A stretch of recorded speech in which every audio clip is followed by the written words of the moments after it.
இப்போது புதிய அறிமுகம் ஆச்சி ஹோட்டல் சாம்பார் 50 கிராம் ரூபாய் 20 மட்டுமே. தற்போதைய செய்தி ஒன்றை பார்க்கிறோம். யுக்ரைனுக்கான ராணுவ உதவிகளை அமெரிக்கா நிறுத்தியிருக்கிறது. அண்மை செய்தியாக பார்க்கிறோம். போரை நிறுத்தம் என்ற நோக்கத்தில் உறுதியாக இருக்க வேண்டும் என்பதால் இந்த முடிவு என்று அமெரிக்க தரப்பில் தெரிவிக்கப்பட்டிருக்கிறது. பிரச்சனைகளை முடிப்பதற்கு நல்ல தீர்வை எட்ட வேண்டும் என்பதால் ராணுவ உதவிகள் நிறுத்தப்பட்டிருப்பதாக வெள்ளை மாளிகை தெரிவித்திருக்கிறது.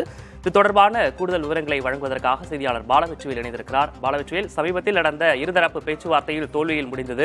ஜெலன்ஸ்கி ட்ரம்ப் இடையே அதிருப்தியை ஏற்படுத்தியிருந்ததெல்லாம் நம்ம தொடர்ச்சியாக பார்த்தோம். இப்ப யுக்ரைனுக்கான ராணுவ உதவிகளை நிறுத்தி இருக்கிறது. இது எந்த மாதிரியான தாக்கத்தை ஏற்படுத்துவதற்கு வாய்ப்பு இருக்கு? விக்னேஷ், உக்ரைன் ரஷ்யா போர் கடந்த 3 ஆண்டுகளாக நடைபெற்று வரும் நிலையில் அமெரிக்கா மற்றும் ஐரோப்பிய நாடுகளுடைய ராணுவ உதவியால் தான் இந்த 3 வருடத்தில் உக்ரைன் தாக்கு பிடித்தது. இந்நிலையில் உக்ரைனுக்கான அனைத்து ராணுவ உதவிகளையும் உடனடியாக நிறுத்துவதாக அமெரிக்கா அறிவித்துள்ளது. இந்த நடவடிக்கை உடனடியாக இன்று முதல் அமலுக்கு வருவதாகவும் தெரிவிக்கப்பட்டிருக்கிறது. குறிப்பாக 2 நாட்களுக்கு முன்பு ஜெலன்ஸ்கி வெள்ளை மாளிகைக்கு வந்தபோது, நீங்கள் 3ஆம் உலகப் போர் நடப்பதற்கு அனைத்து முயற்சிகளையும் எடுத்து வருகிறீர்கள், உடனடியாக போரை நிறுத்துங்கள், நாங்கள் கூறுவதை செய்யுங்கள் என அமெரிக்க அதிபர் ட்ரம்ப் அவருடைய முகத்திற்கு நேராகவே எச்சரித்திருந்தார். இத்தகைய ஒரு சூழல்ல தான் ஜெலன்ஸ்கி நாம் செய்த அனைத்திற்கும் நன்றியுடன் இருக்க வேண்டும் என தெரிவித்திருக்கிறது அமெரிக்கா அவர்களுடனான கடினமான சூழ்நிலைகளிலும் நிலைத்திருந்தோம், ஆனால் அதிக நன்றியுடன் இருக்க ஜெலன்ஸ்கி தவறிவிட்டதாக தெரிவித்திருக்கிறது. ஐரோப்பாவை விட அமெரிக்கா அதிகமாக கொடுத்துள்ளோம், ஆனால் ஐரோப்பா நம்மை விட அதிகமாக கொடுத்திருக்க வேண்டும் எனவும் தெரிவித்திருக்கிறார். அனைத்திற்கும் ஒரு எல்லை உண்டு. உடனடியாக போரை நிறுத்தும் எண்ணம் ஜெலன்ஸ்கிக்கு இல்லை என்கிற காரணத்தினால் ராணுவ உதவியை நிறுத்துவதாக அமெரிக்கா தெரிவித்திருக்கிறது. இதன் மூலமாக இப்போது ஜெலன்ஸ்கி லண்டனில் நேற்று நடைபெற்று வந்த ஐரோப்பிய யூனியனுடனான ஒரு முக்கியமான ஒரு சந்திப்பில் கலந்து கொண்டார். அதில் ஐரோப்பிய நாடுகள், குறிப்பாக பிரிட்டன், பிரான்ஸ், ஜெர்மனி உள்ளிட்ட நாடுகள் நேரடியாகவே ஜெலன்ஸ்கிக்கும் உக்ரைனுக்கும் உதவி செய்வதாக தெரிவித்திருந்தார்கள். ஆனால் அமெரிக்கா இன்று முதல் ராணுவ உதவியை நிறுத்துவதாக அறிவித்துள்ளதன் மூலமாக தற்போது ரஷ்யா உக்ரைன் போர் ஒரு பின்னடைவை சந்தித்திருக்கிறது என்று புரிந்து கொள்ளலாம். போரினுடைய போக்கே மாறும் என எதிர்பார்க்கப்படுகிறது. அமெரிக்காவினுடைய ராணுவ உதவி இன்றி இனிமேல் உக்ரைனால் எந்த அளவிற்கு ரஷ்யாவுடன் தாக்கு பிடிக்க முடியும் என்றும் தெரியவில்லை.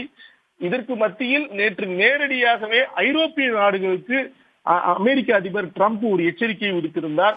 உங்களுடைய நேரத்தை புதினை நோக்கி செலவு செய்வதை விட, புதினை விமர்சிப்பதை விட நீங்கள் உங்கள் நாட்டின் சட்டவிரோத குடியேற்றத்தை தடுத்து நிறுத்த வேண்டும் என விமர்சனம் செய்திருந்தார். இந்த ஒரு சூழல்ல உக்ரைன் ரஷ்யா போர் விவகாரம் தொடர்பாகவும் தற்போது ராணுவ உதவியை உக்ரைனுக்கு எதிராக நிறுத்துவதாக அமெரிக்கா அறிவித்துள்ளதன் மூலம் அமெரிக்காவிற்கும் ஐரோப்பாவிற்கும் இவ்வளவு நாட்களாக இருந்த உணர்வு பூர்வமான ஒரு நட்பு உறவும் விரிசல் ஏற்பட்டுள்ளது என்பதை நம்மால் புரிந்து கொள்ள முடிகிறது.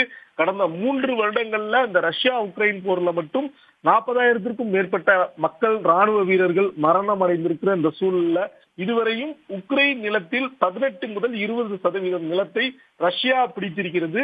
அதே போன்று கனிமம் எங்களுக்கு வேண்டும் என, அந்த மினரல்ஸ் அதிகமாக உக்ரைன்ல இருக்குது. டைட்டானியம், யுரேனியம், தோரியம், கிராஃபைட் போன்ற அதிக விலை உயர்ந்த முக்கியமான கனிமங்கள் எங்களுக்கு வேண்டும் என அமெரிக்க அதிபர் ட்ரம்ப் கேட்டுக்கொண்டார். அதை ஜெலன்ஸ்கி கொடுப்பதாகவும் தெரிவித்திருந்தார்.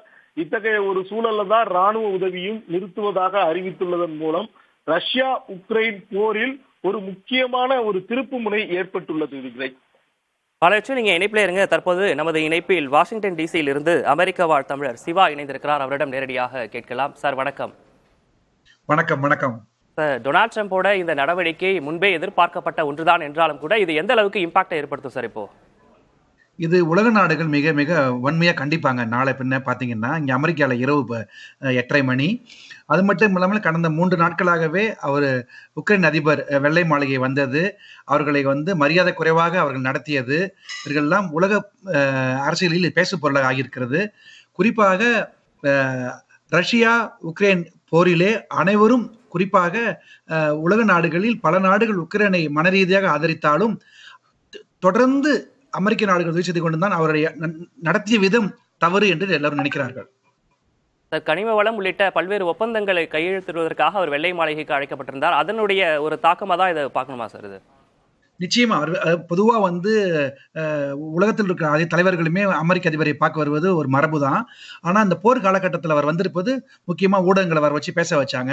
அவரை மரியாதை குறைவா நடத்திட்டாங்க அப்படிங்கிறதா எல்லாரும் பேசப்படுது. அவர் ஏன் கோட் ஷூட் போடல, அவர் பாத்தீங்கன்னா 2022 முதல் இன்று வரை கடந்த 3 ஆண்டுகளா இந்த மாதிரிதான் உடை அணிஞ்சிருக்காரு. அது காரணம் he has to respect the soldiers அப்படிங்கிறதுனால. களத்தில் இருப்பவர், போரில் இருப்பவர், அவரை மரியாதை குறைவா நடத்துறது ஒன்று தவறு. அது மட்டும் இல்லாமல் அந்த அமெரிக்க துணை அதிபர் இருக்காருல்ல JD Vance, our have you ever been asked thank you அப்படின்னு கேட்டாரு. அது தவறு. அவர் சொன்னாரு நான் பலமுறை தேங்க்யூ கேட்டிருக்கேன்னாரு. அடுத்த நாள் பாத்தீங்கன்னா CNN 33 முறை நன்றி கேட்டிருக்காரு, நன்றி சொல்லியிருக்காரு, நன்றி நன்றி நன்றின்னு. ரொம்ப இதை போல நீங்க சைனா அதிபர்கிட்டையோ ரஷ்ய அதிபர்கிட்டையோ கொரிய அதிபர்கிட்ட பேச முடியுமா?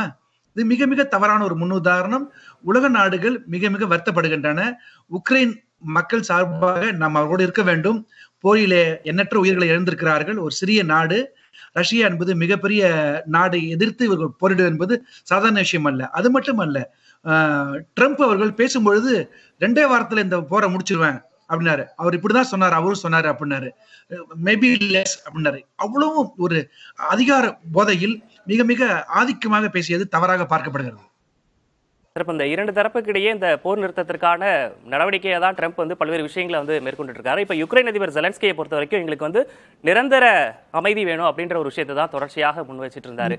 அமெரிக்காவுடைய இந்த நடவடிக்கை என்பது அதற்கான ஒரு சாத்தியக்கூறா இருக்குமா? இது ஸ்டெப் பை ஸ்டெப்பா பண்ணிருக்கணும். அவங்க எடுத்தங்கவழ்ச்சான் பண்ணக்கூடாது. ஏன்னா அவங்க இவர் பட்ஜெட் கட் பண்றேன் அப்படிங்கிற பேர்ல இப்ப இதே மாதிரி நான் ஒரு சின்ன கேள்வி கேட்கிறேன். இந்த ஊடகத்துல நீங்க தெரிஞ்சுக்கணும். இதே போல நான் பணம் தர மாட்டேன், எனது படைகளை வாபஸ் வாங்கிப்பேன்னு இஸ்ரேலுக்கு சொல்லுவாரா? இஸ்ரேலுக்கும் அங்க காசா இதுக்கும் பாலஸ்தீனத்துக்கும் பெரிய வார் போயிட்டு இருக்கு, அங்கேயும் போயிட்டு இருக்கு. நான் பணம் தர மாட்டேன், எனது படைகளை நான் வாபஸ் வாங்கிப்பேன்னு சொல்ல முடியுமா? சொல்லுவாரா இஸ்ரேலுக்கு? அது தவறு. அதே போலதான் உக்ரைனுக்கு. இந்த சந்திப்பை முடித்துவிட்டு உக்ரைன் அதிபர் ஜெலன்ஸ்கி அவர்கள் ஐரோப்பிய நாடுகள் சென்றாரு. அங்க மரியாதை கொடுத்து நல்லா பேசியிருக்காங்க. ஐரோப்பா நல்லா உதவி செஞ்சிருக்கு. அப்ப இவங்க முறைப்படி நான் உங்களுக்கு உதவி செய்யறேன், இந்த போரை நிறுத்த உதவி செய்யறேன் அப்படின்னு பேசாம ஆதிக்கமா பேசியது, அதிகார துறையில் பேசியது அவரை அவமதித்ததாக பார்க்கப்படுகிறது. யுக்ரைனுக்கான ராணுவ உதவிகளை அமெரிக்கா நிறுத்தி இருக்கிறது ஒரு முக்கியமான நடவடிக்கையை ட்ரம்ப் அரசு மேற்கொண்டிருக்கிறது. அடுத்த கட்ட நகர்வுகள் என்ன மாதிரியாக இருக்க போகிறது அப்படின்றதை நம்ம பொறுத்திருந்து பார்க்கலாம். இணைப்பில் பல்வேறு கருத்துக்களை பகிர்ந்து கொண்டமைக்காக நன்றி திரு சிவா. இப்போது புதிய அறிமுகம் ஆச்சி ஹோட்டல் சாம்பார் 50 கிராம் ரூபாய் 20 மட்டுமே.